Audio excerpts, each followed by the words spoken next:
She's a doctor. Hi, I'm Dr. Dovek, and she's a dietitian. Hey, I'm Hannah Schuyler, and together we are the Weight Loss Collab. Welcome back to the Weight Loss Collab. It's Dr. Dovek here, and I'm really excited to introduce Hannah Schuyler, our registered dietitian.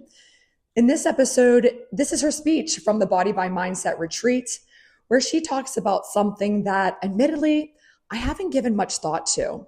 And that is how we as a society assign so much morality to food. How often do we say, do you want to cheat? Let's eat this. We assign guilt around what we're doing. Are you going to be a bad girl with me? Boy, it was really insightful to see how we do this and how we have to stop normalizing this. She also gets very vulnerable. She gets emotional. She talks about a dear friend. She gets personal. And I thoroughly enjoyed everything she had to say. I hope you will too. So listen to her speech, and we will see you next time on the Weight Loss Collab. Thanks again for listening. Bye, guys. Hannah is going to be talking about a powerful topic, food and shame. And I wanted to remind you that if it is time to take your calcium chew, it is time to take a calcium chew.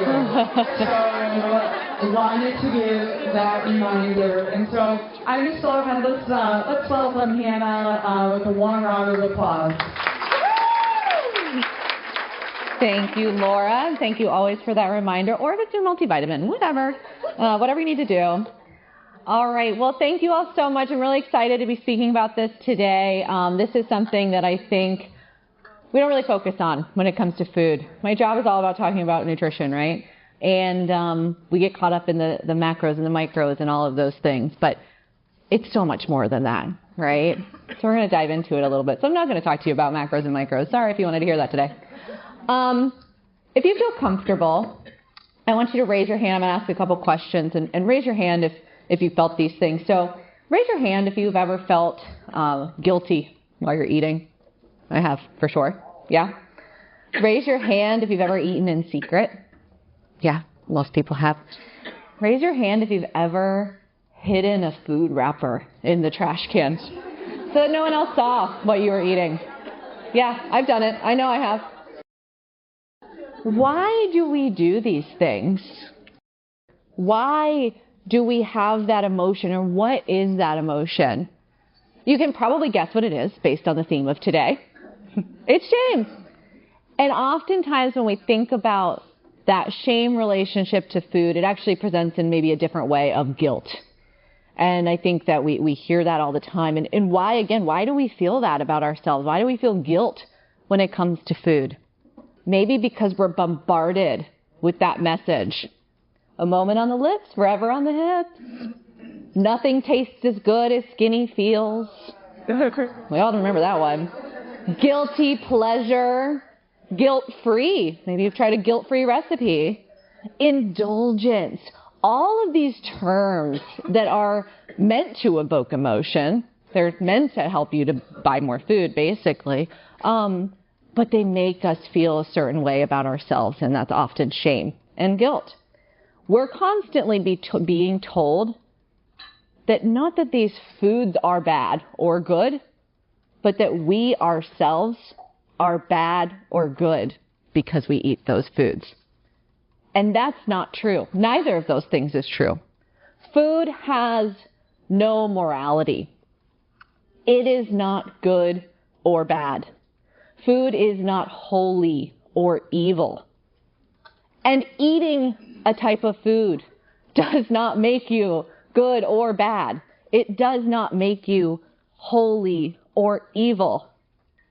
Food is food, and eating it makes you a person. Recently, I went to the grocery store. I do it actually quite frequently, once a week, like most people. And I was returning my cart to the little corral, as everyone should do. It's a responsible thing. Also, I had to get my quarter back because I was at Aldi. And as I'm putting my cart back, someone's coming in from the parking lot, and it's one of our patients.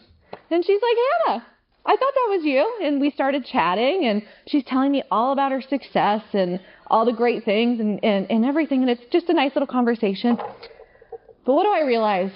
that I'm doing is I'm standing there talking to this woman who has met with me for nutrition counseling. Oh, she hadn't shopped, and I would never. Sometimes I look at people's cart for inspiration, but that's about it. No, what was I doing? I was holding a full-size bag of sour cream and cheddar ruffles. And it was the only thing that I had, because I had already put my groceries in my car. The snack time. And it was snack time, exactly. I was going to fully get into my car and drive away and eat those chips on the way home. Now, she didn't say anything about the chips. I didn't say anything about the chips. We had a couple-minute conversation, and then she went in the store and I drove home. And as I got in my car, started driving the 15 minutes home, I started to feel that wave of shame of, ooh, bad girl. You got caught red-handed. The dietitian got caught with a bag of potato chips. And then I thought, screw that. I'm a human. And shocker, I eat all types of food. And everyone in this room has eaten all types of food. And it did not make me good. It didn't make me bad because I was doing it. It was a choice I was making, and I'm fine with it. And so I did. I had to, and fortunately I have the background. I have the knowledge that I can take that, I can recognize what's happening in the moment, and I can kind of let it go.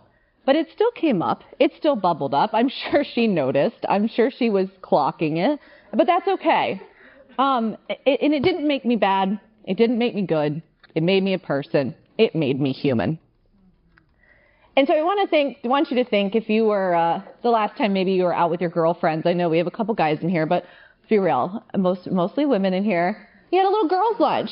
You went out. Maybe you went out with your family, whatever it might be. And you said to each other, should we be bad? That was you last night. Exactly. There we go. Should we get the French fries? Should we get dessert? Let's be bad. And we hear that all the time, right? It happens in TV shows. It happens in movies. Let's be bad. I think even commercials use it, right? Why do we do this to ourselves? Did you guys feel like bad people because you had ice cream after? Afterwards, I did just... Because you're lactose intolerant. Yeah.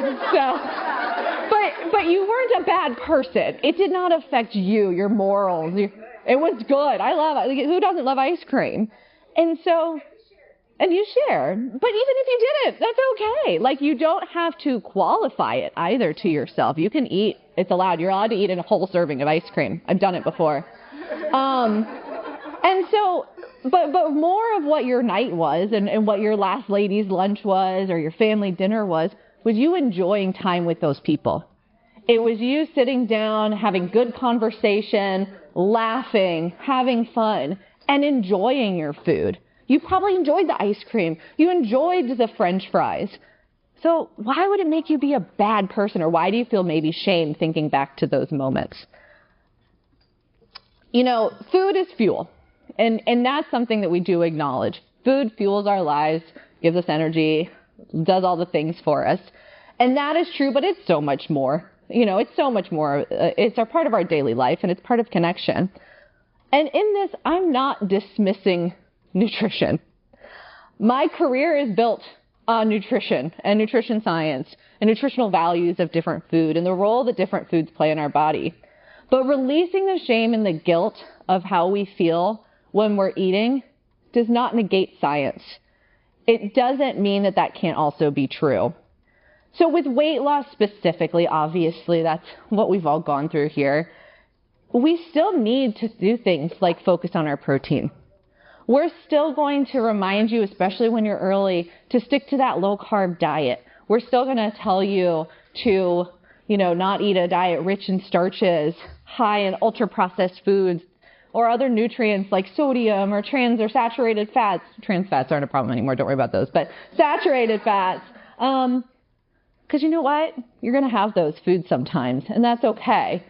But we can still acknowledge that we have to make these choices to reach a certain goal. And so the flip side of that feeling good, feeling bad conversation is true. You don't have to feel bad when you choose the health promoting option over the one that's not going to serve your current goal. And I think sometimes that happens, and sometimes that's pressure. There's peer pressure or family pressure, things like that. But it also doesn't make you a good person. It just makes you still a person who's trying to achieve a goal. So it does go both ways. I want to do another little activity, and you're welcome to close your eyes if you like while we do this. It'll just take a moment. But I want you just to think about a person in your life that you would describe as a good person. Just take a couple seconds to think about that, and think about what qualities makes them a good person. I'll give you a few more seconds here.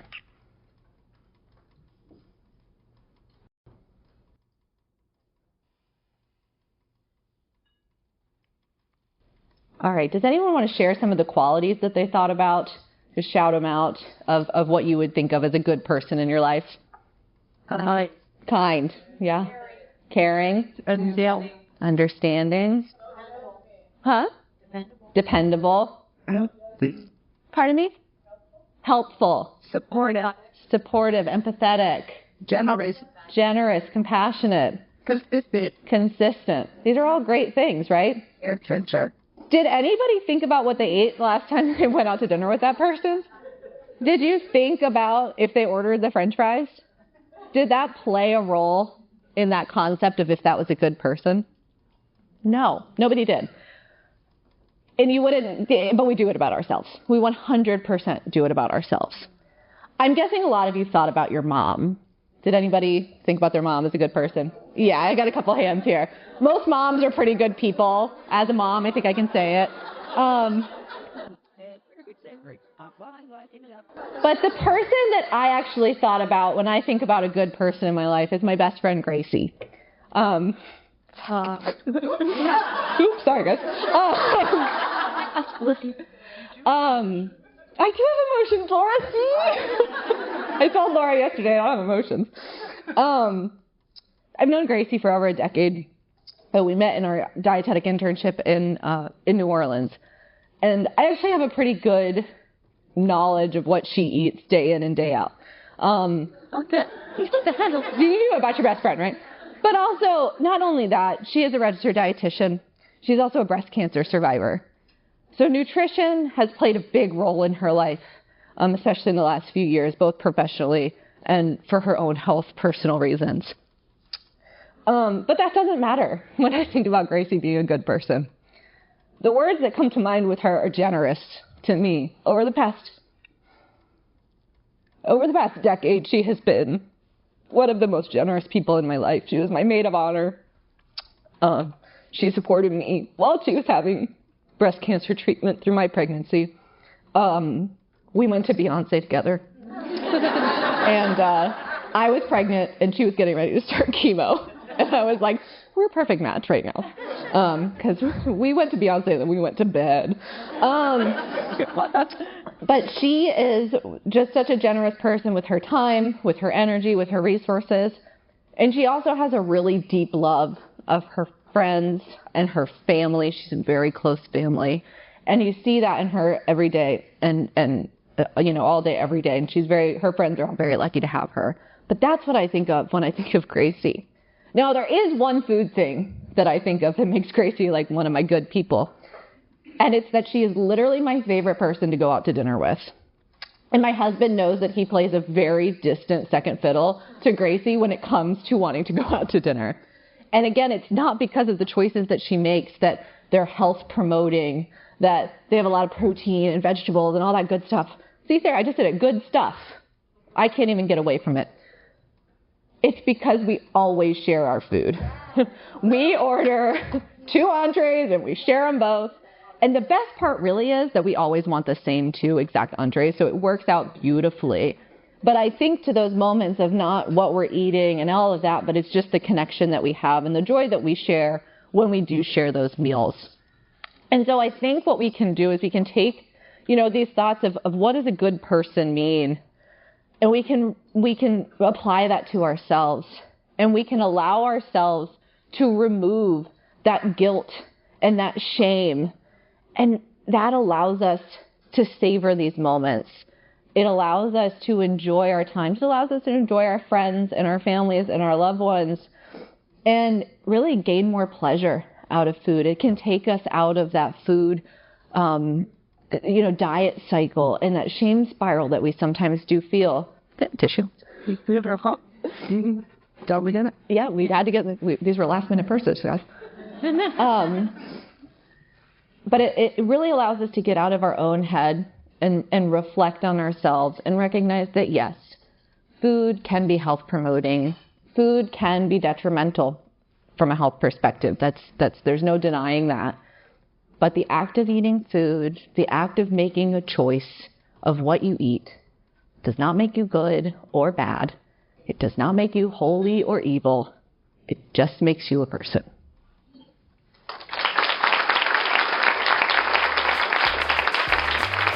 Listen,